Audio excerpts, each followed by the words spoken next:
les États où les votes continuent d'être comptés, eh bien l'avantage est très clairement aux démocrates. On devrait être fixé encore une fois dans les heures qui viennent. La bataille, elle se passe dans les bureaux de vote, elle se passe aussi bien sûr sur le plan judiciaire, recours entamé par le camp républicain, et puis elle est aussi politique. Vous avez entendu Nancy Pelosi, la patronne des représentants à la Chambre des représentants, la patronne des démocrates, pardon, à la Chambre des représentants, eh bien elle met la pression sur Donald Trump. Elle parle désormais de Joe Biden comme d'un président élu, et elle l'a dit très clairement, il n'y a aucun moyen que nous perdions cette élection. C'est une petite revanche pour Nancy Pelosi, parce qu'à côté de la présidentielle, même si cette bataille pour elle est gagnée, eh bien au Sénat, la vague bleue annoncée n'aura pas lieu. À la Chambre des représentants, même les démocrates ont perdu du terrain, et vous le savez, à la Cour suprême des États-Unis, les républicains ont aussi l'avantage.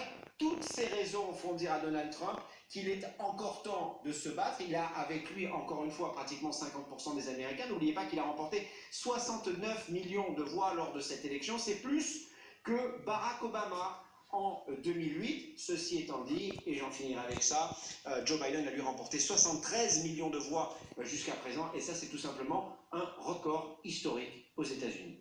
Merci beaucoup Thomas Misrati pour ces précisions en direct de